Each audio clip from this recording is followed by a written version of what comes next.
So it is April Fool's Day, and this fool is out walking in freezing temperatures. Last night was very, very cold, but I was snug as a bug in my kit in the tent. The tent was definitely a few degrees warmer than the shelters. The guys in the shelters were really grumbling this morning. A couple of them are heading straight into town and choosing new sleeping bags and stuff like that. So I am very happy with my choices, but you really feel it. You only have to sort of let a little finger hole opening in the sleeping bag around the neck, and you just chill right down. So you've really got to cinch it right up around your face. Had my balaclava on as well last night and my neck gaiter, and absolutely had my sleeping bag and liner working for me as well. So happy with all that stuff. So yesterday I had, I'm going to call it a modest day. Well, in reality it's kind of one of the type of days that I would have planned to have anyway, which was around the sort of, it was 12 point something miles, which is about right. The issue is, the previous couple of days I was walking with Compton and Special Brew, and they're like 220 somethings, and they're like really fit. So even though I was sort of keeping up with them and occasionally sort of catching them and whatever, passing them maybe, my body was kind of telling me, all right, but I was eating into energy reserves that, I needed to hang on to. So yesterday I decided to let them go. They were doing a huge day yesterday. They were doing something like 21 miles. But I stopped at Carter Gap, which was it was 12 point something miles for me yesterday. It puts me still kind of half a day ahead of my plan that isn't a plan. And this morning, again, I've changed my mind. I've actually messed up with my food supplies, because yesterday morning it was very, very wet, and I decided to just eat some sort of snack bar type things for breakfast, and then I stuffed my bum bag and pockets with snacks. I realized this morning that I had no sort of breakfasty snack type things left. So this morning I had a gross, really horrible pasta breakfast, which I would never do, and it doesn't feel right, and of course a lot of the water is frozen, so I couldn't properly rehydrate it. So what I'm going to do is, I didn't realize it, but there's actually a 12-ish mile point, looks like a reasonably okay terrain, to a place called Rock Gap. And from there, at Rock Gap, there's a proper road, not just a forest road, but a proper regional road going through. So there are some shuttles that run from there, or if not, I'll just hitch a lift into Franklin, which is 10 miles east, I believe. And then I will get some sort of overnight in town. Depending on how I feel today. This morning I feel great. I feel a lot better this morning than I did all through yesterday. My legs feel perfect, but I am just aware that this is the longest and furthest I've ever hiked, and I don't want to sort of damage anything this early. So I might even take one of those zeros in town tomorrow. We'll see how I feel. If the town is nice, if it's interesting, I might spend 2 nights there and have a full day off tomorrow, and then get going early the next day. So it'll be a full day today, nothing tomorrow, and a full day the day after. I think overall that would be well worth it. Just as a sort of a side note, the people on the trail are just incredible. I've got on with everybody, and Paul, the guy who gave me some great advice at home, Paul, it's true what he said. The Irish accent makes people kind of gravitate towards you, so it's good for me, because I'm not the most sociable person in the world. So it's great that people come to me, and I've gotten on well with everybody. However, I'm amazed at how ill prepared so many people are. There's, such a high, it must be like 40% of people that you're looking at, they have this vast amount of food that weighs a crazy amount, or they have, they're coming out here with like light summer sleeping bags, and you go, really? I've got a sort of a late autumn bag plus a liner that takes me into winter ratings, And I wasn't exactly hot last night, but I was, you know, so long as I wore enough layers under it, and I had my puffy jacket on, and I had it all cinched up, you know, I was just comfortable. So that must be very unpleasant. And as well, the other big thing as well is blisters. You know, why did they not condition their feet before this? I mean, this is a huge undertaking. You know, you're walking for, you know, at least 5 months, unless you're superhuman. You know, you need to have your body conditioned for that. You can't just take off from a, you know, sedentary lifestyle and just suddenly, whatever about fitness. There's more to it than fitness. You know, you need to sort of toughen up certain parts, like having, you know, this 30-pound thing on your shoulders or on your waist. It hurts, you know, you've got to get used to it. So even holding the trekking poles for hours on end, you know, tries to kick up blisters on your thumbs and what have you. So that's the one sort of, not that I want to call it a negative thing, but it's just something that's kind of surprised me. So hopefully all those people get through that. I know some of them have already given up, and hopefully the others can heal themselves or change out some of their gear, get the right gear and make it, because I'd like to bump into, well, all of them further on up the trail. Obviously I know there's one or two that I won't bump into because they've given up already. But there you go. Sorry, I'm waffling on. So this trail is quite nice this morning. There's some ice. You've got to be a little bit careful when you cross the sort of streams. Bits of it are frozen up. That's where I'm going. That's where I've come from. So catch you later. God, I look tired. Whew. Catch you later.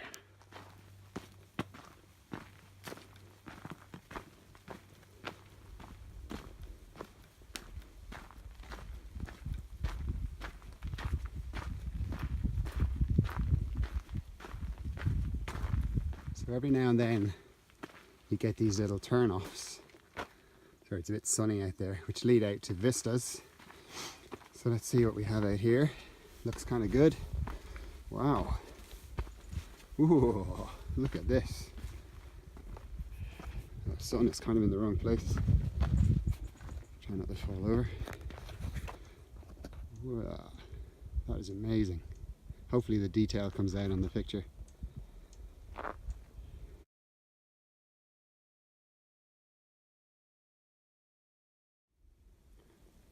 Believe it or not, but that's actually the trail. That's horizontal. And it goes up there. And at the top of that is the AT 100 mile point. So that's cool.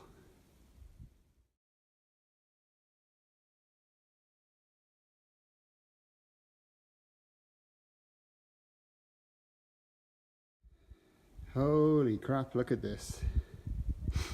So I'm on top of this tower, the 100 mile point. Just going to do a 360 around the tower.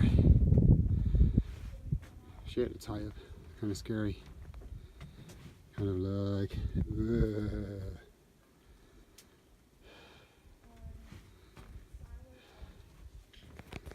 Let me zoom in. Yeah. Sorry, I should have zoomed in earlier.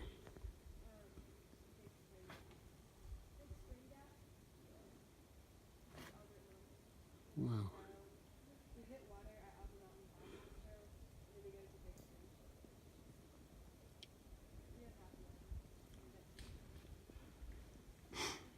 Hopefully the video does it justice.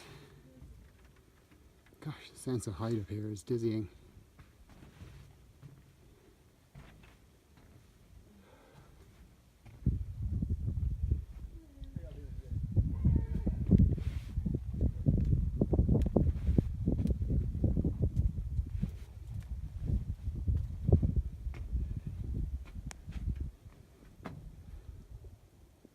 Cool. So this is kind of nice. The trail is actually sort of a stream. Kind of nice, kind of pretty. Pick my way across here.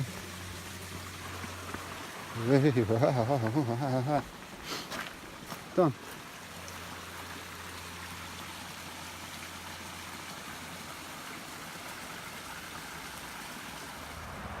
So this is the morning of day 10. I'm in Franklin, North Carolina.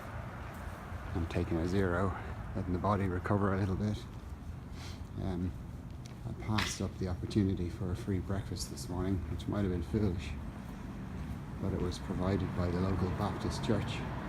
And they send this bus around to the hostels, take everyone into the bus, take their photograph, and then take them to the church centre and give them all you can eat pancakes and bacon.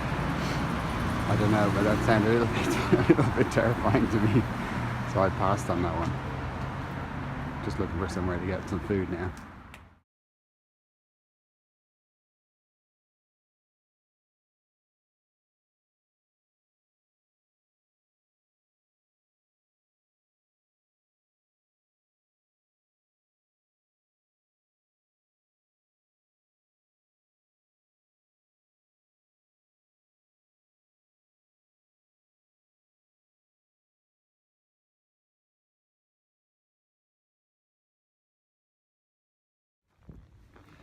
So I've just got out of a shuttle bus from Franklin, North Carolina. I had a day off yesterday, so it's a little bit fresh this morning, so I've literally only walked about 100 yards, so I haven't quite warmed up. So it was an okay town. It's quite pleasant. Don't know whether I'd do 2 days there, but one is enough.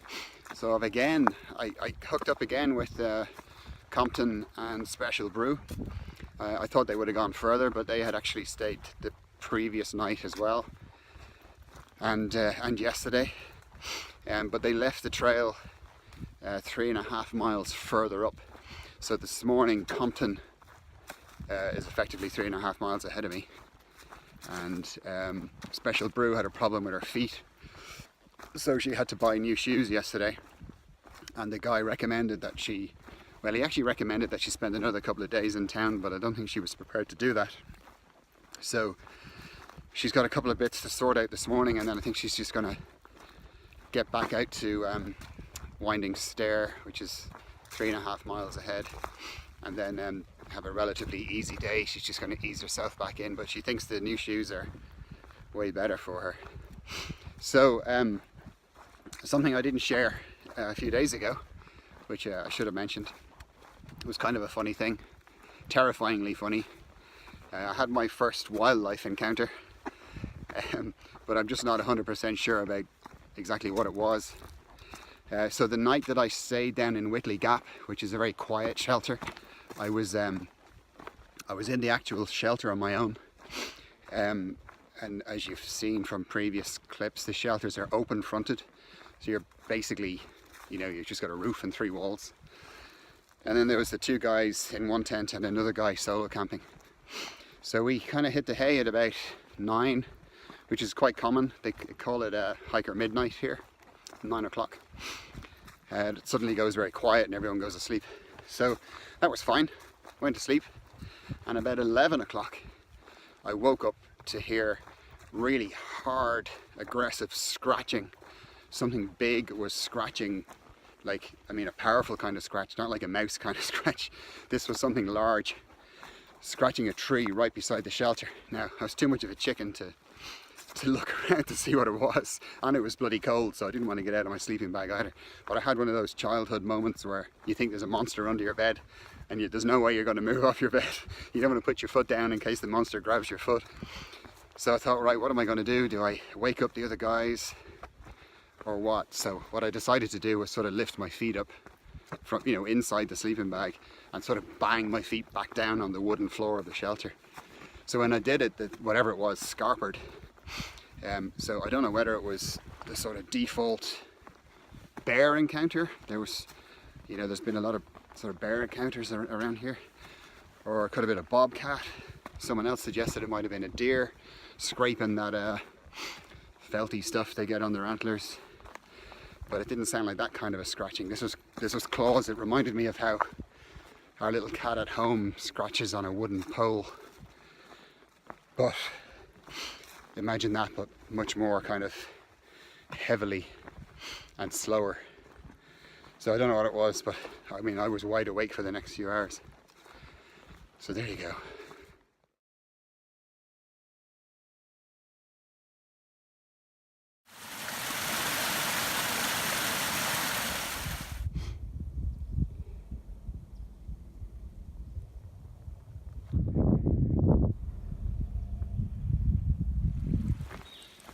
So let's try to do this on camera without falling on my arse.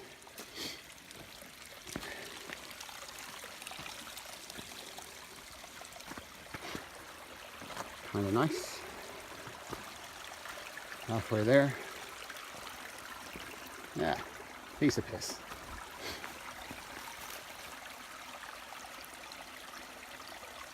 Kind of nice.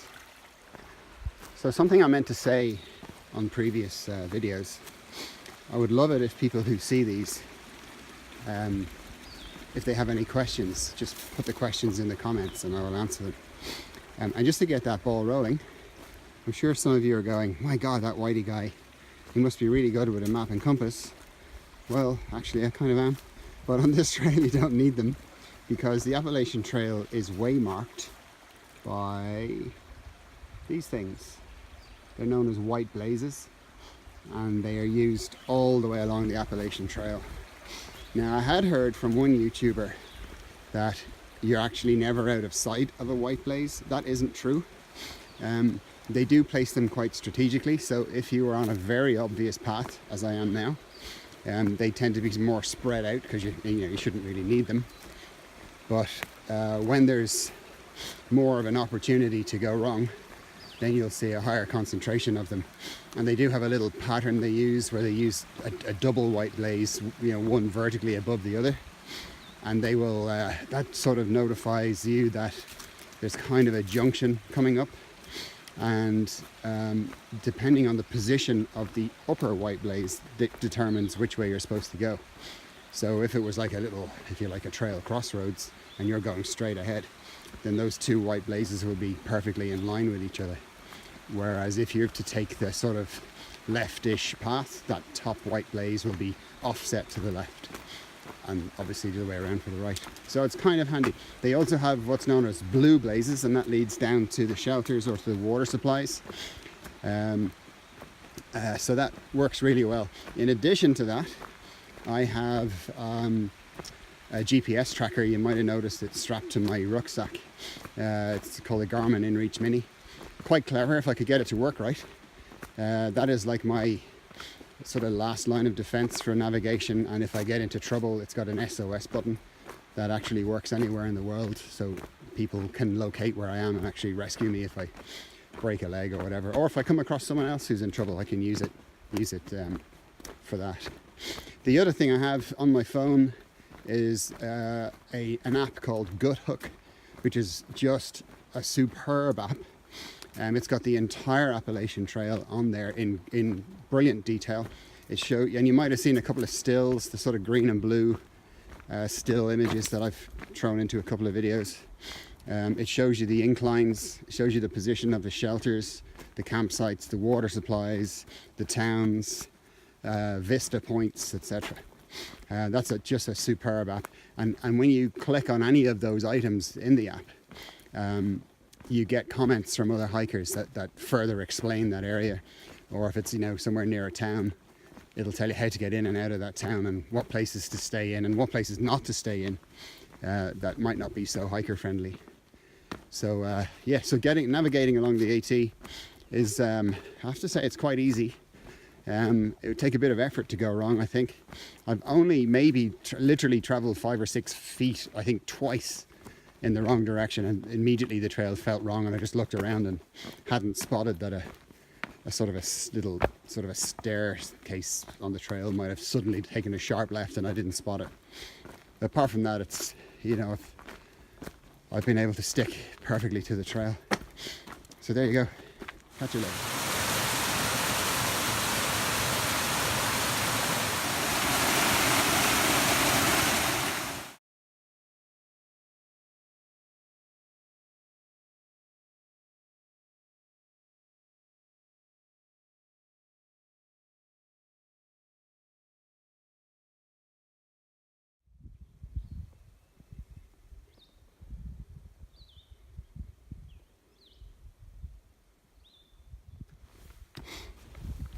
Now here's an odd place. We're up at 5,000 feet and all of a sudden I find this. It's like a regular field. So this is Sylar Vault, and I guess that right up there is the actual top of Sylar Vault. The trail doesn't go over it. So it's recommended that we take that side trail. The view is supposed to be spectacular up there. But do I want to do that? No.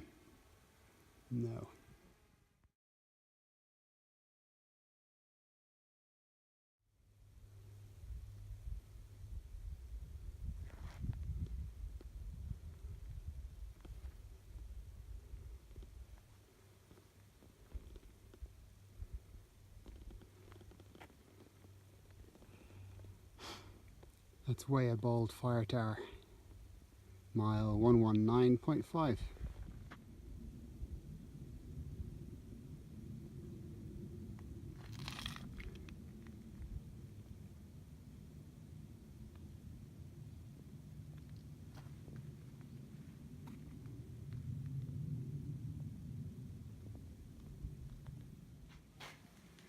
These are beautiful structures. Look at the work that's gone into this. Wow.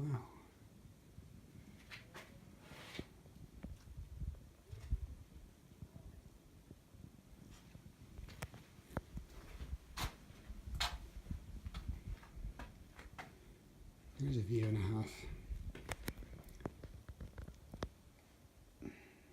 Holy crap.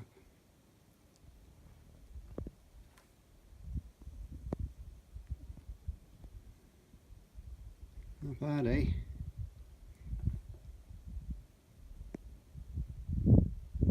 So you can just see that little,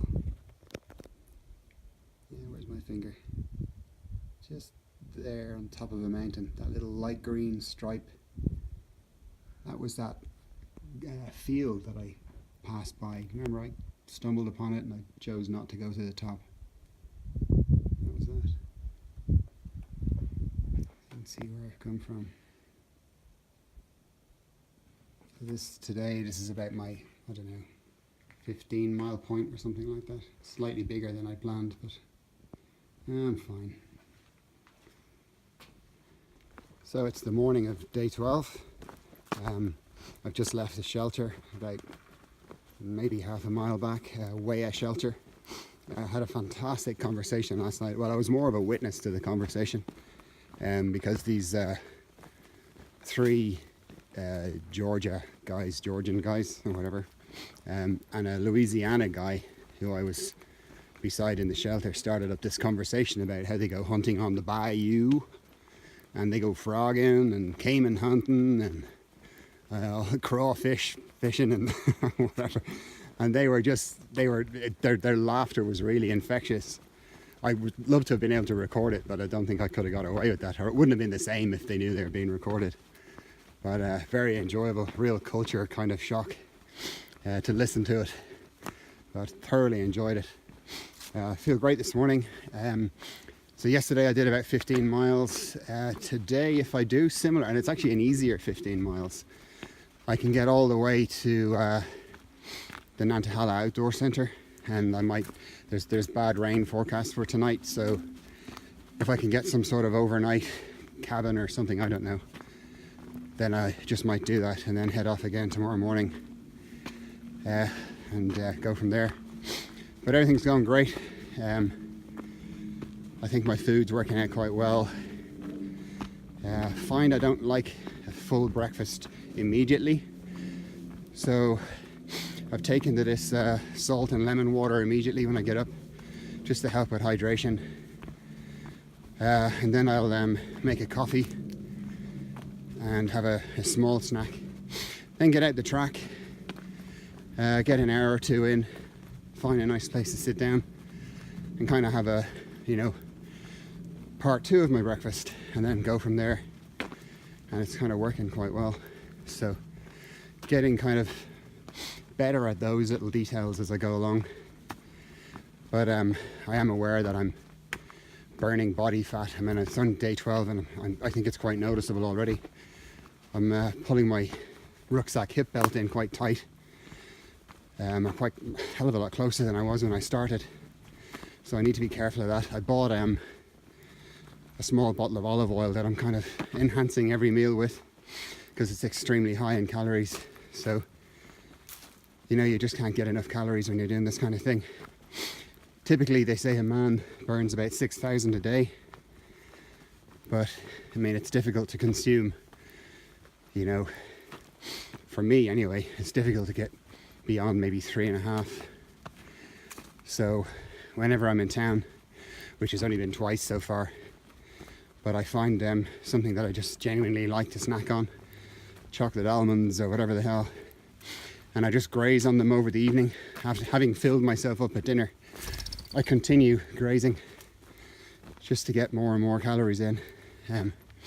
So we see how I get on. But everything's great. Kind of miss home. I suppose it's when you go to settle down at night or wake up in the morning, it's, you know, I miss that little hug and that kind of thing. But sure, we'll be stronger when we get back. Catch you later.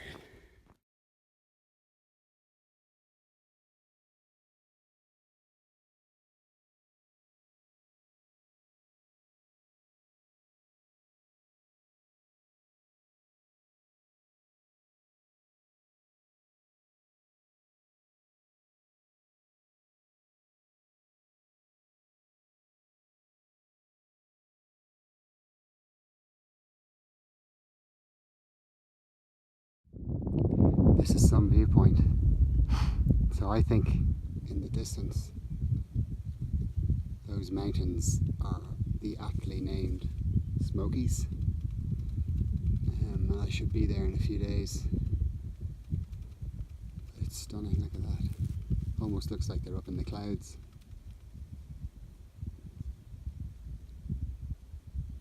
Bring it on.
Quite a sharp ridge here. Already you can get the idea. It's way down there. And it goes way down there.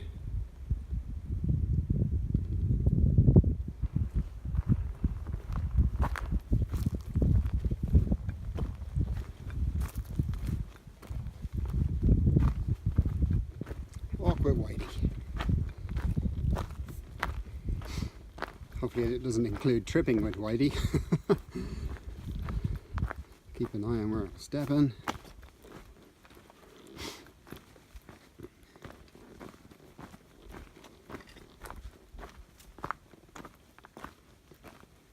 This is kind of cool. And the ridge is just as sharp as the path, so literally it drops. Don't know whether you can get an idea of what I mean. And then it drops way down there. Don't know how long it goes on for, but we'll see.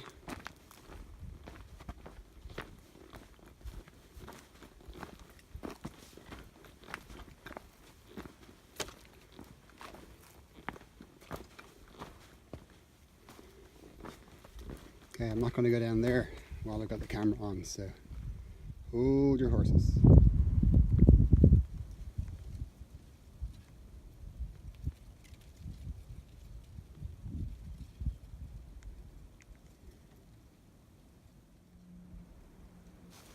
I'd say that made a weird noise when it fell.